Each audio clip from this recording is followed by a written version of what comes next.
ऐसा लग रहा है जैसे सूरज गर्मी का बटन दबाकर खुद छुट्टी पर चला गया है। इतनी गर्मी आज तक नहीं पड़ी जैसी अब पड़ रही है। ठंडकपुर नहीं, गरमपुर नाम होना चाहिए हमारे गांव का। यहाँ तो रोटी बिना चूल्हे के भी सिक जाए। अरे चंदा की माँ, मोहन नहीं आया अभी तक? हाँ, पता नहीं 4-5 दिन का बोल कर गया था, आज 8 दिन हो गए। पता नहीं साहूकार कितनी मजदूरी करवा रहा है। इतनी गर्मी पड़ रही है, न जाने ठीक से कुछ खा पी भी रहा होगा या नहीं। गर्मी की वजह से ठंडकपुर गांव में सभी परेशान थे। जानकी का परिवार गरीब था। मोहन मजदूरी का काम करता था। उसी सिलसिले में वो पिछले 8 दिन से ढोलकपुर गांव के साहूकार के पास काम कर रहा था। वहीं एक बूढ़े मजदूर से मोहन की बातचीत शुरू हो गई। बूढ़े मजदूर की एक दिन तबीयत खराब थी। मोहन ने अपने साथ साथ उस मजदूर का भी काम कर दिया। ये देखकर मजदूर की आंखों में आंसू आ गए। अगले कुछ दिनों तक मोहन दीनू नाम के उस मजदूर के हिस्से का काम करता रहा। मोहन बेटा, तुमने इतने दिनों तक मेरी मदद की, मेरा सहारा बने। अगर मैं कुछ कहूँ तो बुरा तो नहीं मानोगे? नहीं नहीं चाचा, बोलिए। आप उम्र में बड़े हैं, मैं आपके बेटे की तरह हूँ। अक्सर बोलिए। मोहन बेटा, मेरी उम्र हो चली है। मुझे अपनी बेटी कुसुम की बहुत चिंता होती है। अगर मुझे कुछ हो गया तो मेरे बाद न जाने मेरी बेटी का क्या हो। मोहन बेटा, मेरी कुसुम को पिछले कुछ दिनों से तुम भी देख रहे हो। तुम जानते हो वो समझदार है, सारा घर संभालती है। अगर तुम उससे शादी कर सको, मतलब मैं जोर नहीं दे रहा, बस तुम अपने से लगे तो मन की बात कह दी। चाचा, मैं जानता हूँ कुसुम बहुत अच्छी है, पर एक बार मैं घर में बात कर लूँ फिर आपको बताता हूँ। मैं जाते ही कुसुम के बारे में घर में बात करूंगा। मोहन जी, ये रास्ते के लिए कुछ रोटियां और चटनी बांध दी है, आप खा लेना। मोहन ने मुस्कुराते हुए कुसुम के हाथ से रोटी की पोटली पकड़ी और वापस घर के लिए निकल गया। घर जाकर उसने कुसुम के बारे में बात की। अरे बेटा, आजकल बिना जाने पहचाने ब्याह करना गलत है। धोखेबाज लड़कियां मिल रही हैं और हम दीनू और उसकी बेटी को जानते ही कितना है। माँ, कुसुम अच्छी लड़की है, मैं कुछ ही दिनों में समझ गया। वो लोग बहुत सीधे हैं। एक बार मिलाते हैं, देखने में बुराई ही क्या है। और कौन सा हम ज्यादा पैसे वाले हैं जो बड़े घर की बेटी का सपना देखें। लड़की अच्छी हो तो किसी भी घर को स्वर्ग बना देती है। क्या पता कुसुम भी इस घर के लिए लक्ष्मी बनकर आए। मोहन के कहने पर उसके परिवार वालों ने कुसुम को देखा। कुसुम के पिता ने अपने सामर्थ्य से उनकी खातिरदारी की। कुसुम देखने में ऐसी सुंदर थी मानो कीचड़ में कमल। देखते ही कुसुम सबको पसंद आ गई। कुछ दिनों बाद बहुत ही साधारण तरीके से मोहन और कुसुम की शादी हो गई। भयंकर गर्मी पड़ रही थी। घर में एक ही पंखा था। अब मोहन की शादी हुई तो जिस कमरे में पंखा था वो जानकी ने मोहन और बहू को दे दिया। खुद वो पति और बेटी के साथ आंगन में सोने लगी। अब बेटी चंदा को रात में बहुत गर्मी लगती। माँ, बहुत गर्मी लग रही है, हवा भी मानो हवा लेने गई है। पंखा कौन सा सही है, वो भी इतना बूढ़ा हो चुका है कि हिलता भी है तो जैसे गिनती करके हवा देता। उसी के नीचे बहू कुसुम और मोहन सोते हैं। पसीने तो ऐसे बह रहे जैसे ज्वालामुखी का झरना। माँ, गर्मी तो सहन ही नहीं हो रही। जाकर नहा ले, ठंडक पड़ जाएगी। पानी आग उबल रहा होगा जानकी, रहने दो। सुबह ठंडा पानी कुएं का लाकर दे दूंगा, तब नहा लेगी। कुसुम कमरे में से सब कुछ सुन रही थी। मोहन तो दिन का थका हुआ था तो गर्मी में भी गहरी नींद में सो गया, पर कुसुम को गर्मी में नींद नहीं आ रही थी। अगली सुबह सब लोग अपना अपना काम कर रहे थे, तभी कुसुम सास से बोली, माँ जी, मैं जरा बाजार हुआ। इतनी गर्मी और धूप में बाजार जाने की क्या जरूरत आ गई बहू? बस कुछ जरूरी सामान लाना था। अच्छा, हो आओ, चंदा को भी साथ लेती जाओ। माँ, मेरे से नहीं जाया जाएगा इतनी गर्मी में। भाभी, मैं आपके कमरे में सो रही हूँ, वैसे ही रात भर नींद नहीं आती। अब मेरी हिम्मत नहीं हो रही कहीं जाने की। कोई बात नहीं, मैं हो आऊंगी। पता नहीं क्या जरूरी सामान खरीदना है जो इतनी धूप में जाने की जरूरत पड़ गई। कुसुम ने शायद कुछ सोच रखा था, तभी वो इतनी धूप में बाजार गई। कुसुम सीधा एक ड्रम की दुकान पर गई और वहाँ से नीला ड्रम खरीदने लगी। भैया, नीला ड्रम होगा? बहन जी, नीला ड्रम नहीं, हमने तो नीला ड्रम रखना ही बंद कर दिया है। आजकल नीला ड्रम नाम सुनते ही सबकी हवा टाइट हो जाती है। पर आपको किस लिए चाहिए नीला ड्रम? बस कुछ जरूरी काम था। वैसे और कोई रखता हो? यहाँ पिछली गली में एक दुकान है, वहाँ पूछ लो। वैसे पूरे गांव में नीला ड्रम रखना बंद कर दिया है सबने। हाँ तो जनाब, बाजार में बहू कुसुम ड्रम खरीद रही थी और बाजार की सबसे तेज रडार यानी पड़ोसन की नजर उस पर पड़ गई। पड़ोसन का स्कैनर चालू हो गया और फिर वो धूल उड़ाती सीधी जानकी के घर पहुंची। जानकी, अरे ओ जानकी, जल्दी दरवाजा खोल, बड़ी खबर लाई हूँ, बड़ी खबर। अरे मुन्नी, क्या हुआ? कहीं गांव में फिर से साहूकार की भैंस तो नहीं भाग गई? पहले सांस तो लेने दे और सुन, कोई है तो नहीं? नहीं, घर में कोई नहीं है। चंदा बहू के कमरे में सो रही है और बहू बाजार गई है कुछ जरूरी सामान खरीदने। वही तो, जरूरी तो होगा ही, तब भी सोचो कुछ गड़बड़ है। अरे तुम्हारी बहू को मैंने बाजार में देखा है नीला ड्रम खरीदते हुए। बोली भैया नीला ड्रम ही लूंगी, तुम पे नहीं तो कहीं और से ले लूंगी। दुकानदार भी घबरा गया, बोला बहन जी आजकल नीला ड्रम तो बिकना ही बंद हो गया है। क्या बहू नीला ड्रम खरीदने गई थी? पर नीले ड्रम की उसे क्या जरूरत पड़ गई? हो सकता है बर्फ भरने के लिए खरीदने गई हो। उसके हाव भाव देखकर तो लग रहा था कि वो तुम सबको ठंडा करने के लिए वो नीला ड्रम खरीद रही है। कैसी बातें करती हो कमला, कुछ भी बोले जा रही हो। तभी कुसुम नीला ड्रम लेकर आ गई। सास और पड़ोसन को तो सांप सूंघ गया। जानकी मैं चलती हूँ, फिर आऊंगी। हाँ, पड़ोसन पतली गली से निकल ली, पर जानकी का शरीर तो भरी गर्मी में बर्फ की तरह ठंडा पड़ गया। माँ क्या हुआ? तुम इतनी घबराई हुई क्यों हो? उधर देख, वो तेरी भाभी क्या खरीद कर लाई है, नीला ड्रम। अरे जिसकी चर्चा भी खबरों में आ रही थी, पर बहू क्यों लाई है? माँ होगा कोई काम भाभी को, तुम बेकार ही चिंता करती हो। चिंता की तो बात ही है। नीला ड्रम तो नाम सुनते ही डर लगने लगता है, पर ये कर क्या रही है यही समझ में नहीं आ रहा। कुसुम घर के आंगन में नीला ड्रम रखती है। सबकी नजरें उसी पर टिकी थी, लेकिन कुसुम बिना कुछ बोले सीधे अंदर जाती है और थोड़ी देर बाद कमरे से कुछ पुरानी चीजें जैसे पंखा, प्लास्टिक, पाइप, मटका और एक टूटी बाल्टी निकालती है। तभी मोहन और उसके पिता भी आ जाते हैं। कुसुम ये सब क्या है? तुम ये नीले ड्रम में क्या कर रही हो?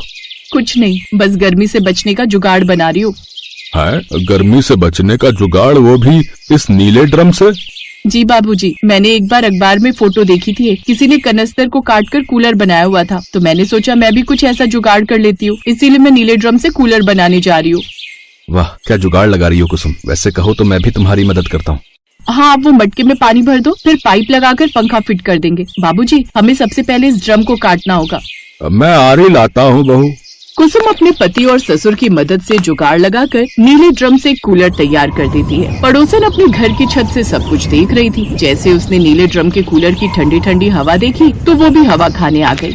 बहू, तुमने तो कमाल कर दिया, साक्षात लक्ष्मी बनकर आई हो तुम तो। हमारे घर इतनी गर्मी में तुम्हारी वजह से हमें राहत मिल गई। बहुत बढ़िया कूलर बनाया है तुमने। भाभी, एक नीला ड्रम और खरीद लेते हैं और ऐसे एक और कूलर बना लेंगे यहाँ आंगन में रखने के लिए, फिर हमारे घर में 2 कूलर हो जाएंगे। अरे कुसुम बहू, एक कूलर मेरा भी बना दोगी? वो क्या है ना, मेरे घर में भी कूलर नहीं है। बना देगी बहू, पर पैसे लेगी। अरे इतनी मेहनत से काम कर रही है तो मुफ्त में थोड़ी कूलर बना कर देगी। पैसे दो और कूलर खरीद कर ले जा। आखिर बहू ने दिमाग लगाया है तो उसका फायदा भी तो उसे ही मिलना चाहिए। क्यों, सही कह रही हो ना? हाँ, तो मैं कौन सा मुफ्त में ले रही हूँ? सास ने तो ऐसे ही बात कर दी थी, पर सचमुच पड़ोसन तो उसी समय 500 का नोट लाकर कुसुम के हाथ में थमा दिया। वैसे तो ये सही भी था। कुसुम ने भले ही जुगाड़ लगाया था, पर मेहनत तो हर काम में ही लगती है और मेहनत के पैसे लेने में कोई बुराई नहीं। धीरे धीरे गांव के सभी लोग अब कुसुम से नीले ड्रम का कूलर बनवाने लगे। कुसुम ने अपने परिवार को तो गर्मी से राहत दिलवाई ही, साथ ही अपने ठंडकपुर गाँव में नीले ड्रम से कूलर बनाकर ठंडा करने में मदद की। अब कुसुम की इस जुगाड़ू कोशिश की वजह से उसकी कमाई भी होने लगी, साथ ही लोगों को गर्मी से राहत भी मिली। कुसुम ने अपने पिता को भी एक नीले ड्रम का कूलर बनाकर चौंका दिया। दीनू को भी अपनी बेटी पर बहुत गर्व था।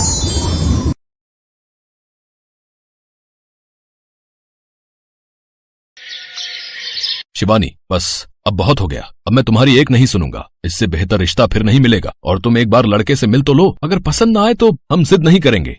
पापा, मैंने कहा ना मुझे अभी शादी नहीं करनी। अभी नहीं करने का क्या मतलब है बेटा? शादी के लिए यही सही उम्र होती है। अगर तुझे कोई लड़का पसंद है तो बोलना। हम नहीं माँ, ऐसी कोई बात नहीं है। अब अच्छा ठीक है, मुझे अपना प्रोजेक्ट पूरा करके आने दीजिए, फिर मिल लूंगी मैं जिससे भी आप कहेंगे। ये है शिवानी, जो अपने माता पिता की इकलौती बेटी है और शहर में बड़े ठाट बाट से रहती है। शिवानी के माँ बाप उसकी शादी करना चाहते हैं, लेकिन शिवानी इसके लिए तैयार नहीं है। वो बात को टालकर अपने कॉलेज प्रोजेक्ट के लिए निकल जाती है, जिसके लिए उसे अपनी टीम के साथ कुछ दिन एक पिछड़े गांव में बिताने थे। वो जिस गांव में थी वहां बस कुछ दिन पहले ही बिजली की सप्लाई शुरू हुई थी। यही वजह थी कि यहाँ के लोग शहर के ऐशो आराम से पूरी तरह अनजान थे। भले ही इस गांव में शहर के ऐशो आराम ना हो, लेकिन फिर भी यहाँ कितना सुकून है। यहाँ की हवा से लेकर यहाँ के लोग कितने अच्छे हैं ना। सही बोला तूने, सच में शहर के शोर शराबे से दूर कितना अच्छा लग रहा है यहाँ। शिवानी और उसकी दोस्त बातें कर ही रही थी कि तभी शिवानी की नजर खेत में काम कर रहे एक लड़के पर पड़ी। अंजलि, उधर उधर देख तो जरा। ओह वाह, क्या बॉडी है उसकी, और मसल्स तो देख इसकी। ऐसी बॉडी तो कई साल जिम करने के बाद भी नहीं बना पाते शहर के लड़के। चल ना बात करते हैं। अब नहीं, रहने देना। जिस लड़के के बारे में शिवानी और उसकी सहेली अंजुली बातें कर रही थी वो था इसी गांव का रहने वाला राघव, जो वाकई देखने में बहुत ही अच्छा था। उसकी कद काठी ऐसी थी कि कोई भी लड़की पहली ही नजर में उसे अपना दिल दे बैठे, और ऐसा ही हुआ था शिवानी के साथ। अंजुली के जोर देने पर वो भी उसके साथ राघव से बात करने पहुंची और फिर एक्सक्यूज मी, हाय, मेरा नाम अंजुली है और ये शिवानी। जी नमस्ते, हम राघव। बताओ क्या समस्या है? समस्या तो कुछ नहीं है, वो असल में शहर से जो टीम आई है ना, हम उसी के साथ आए हैं। आपका गांव घूमना चाहते हैं, आप घुमाएंगे हमें प्लीज? माफ कीजिए मैडम, हमें बहुत काम है, आप किसी और से पूछ लो।